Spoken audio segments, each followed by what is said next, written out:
Bimbingnya yang paling bagus itu lakukan ini, kemudian habis itu seperti ini. Nanti ada judulnya membimbing orang buta. Membimbing orang buta itu semua kita anggap belum paham setiap kita menyampaikan. Konsep yang pernah kita sampaikan dalam mempraktekkan, saya berbuat, kamu lihat dulu. Buat, lihat. Kemudian kamu buat, saya bantu. Kemudian sekarang buat, saya yang menilai, saya yang melihat. Itu kan bisa dipraktekkan semua. Bongkar ban, jangan langsung suruh bongkar sama mereka, tapi praktekkan dulu. Karena salah puter baut itu loss. Kipas angin kan remeh sekali itu ya. Kipas angin, ayo ambil kipas angin, bersihkan. Nggak boleh begitu. Karena tutup kipas angin di bagian dalam, tek sedikit lewat, nggak bisa pakai. Itu kan ini ya, bagian dalam setelah kitiran kipas itu ada yang diputar ke kiri ya.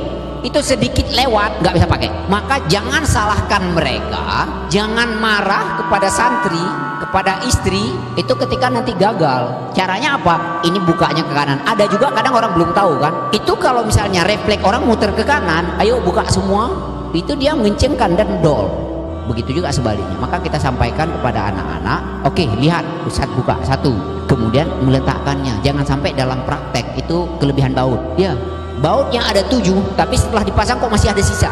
Membimbing itu harus bisa dipahami dan boleh bertanya, paham nggak? Kalau dia belum paham, jangan suruh lanjut. Jadi pastikan dia paham baru bertindak. Jangan seperti misalnya orang Ustadz pinjam motor, langsung kasih kunci. Pastikan dia bisa menggunakan motor itu. Orang yang belum bisa naik motor, ketika digas kecil, itu kan nggak gerak ya. Dia langsung punya rasa ini kurang keras, mesti begini dia. Dan kebanyakan tuh wanita. Maka kita dalam membimbing dia pun juga pelan. Jangan dihentak walaupun belum jalan. Begini terus, nanti akan bergerak dia. Karena saya dulu juga seperti itu. Digini, belum masuk gigi. Masuk gigi, mesti terbang dia. Karena kita tidak diajarkan turunkan dulu gas, baru oper gigi. Kok gak jalan? Oh, belum masuk. Ini masih dia, masih posisi akhirnya dia. Jadi itu perlu diajarkan. Jangan anggap orang sudah bisa. Coba butuhkan. Gak jadi, gak bisa. Kayaknya kita lihat. Mana hasilnya? Salah tekan. Yang ada tekan video potong-potong.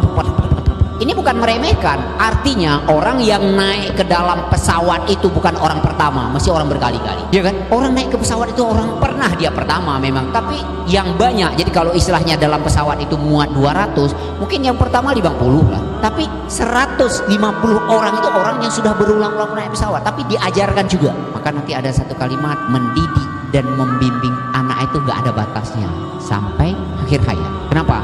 Rasulullah Shallallahu Alaihi Wasallam masih mengingatkan menantunya Ali radhiyallahu anhu tentang waktu. Ayo kita berangkat ke masjid. Itu sudah jadi menantu loh. Udah lewat nihai itu menantu itu. Jangan sampai di sekolah kita, masa nihai masih harus diingatkan. Kemudian Abu Bakar, anaknya sudah menikah masih diketok pintunya. Subuh. Seperti itu. Bisa dipahami ya? Jadi itu sudah lewat nihai itu, sudah lewat ustadz muda itu, tapi masih diingatkan dan yang diingatkan Rasul, yang diingatkan sahabat. Jadi tidak ada batas waktu membimbing dan mengingatkan. Kalau antum nanti jadi bapak, jadi mertua, maka ikut keterangan dia ini, menantuku harus kubimbing. Oke, jadi konsep membimbing itu tidak ada akhir waktu.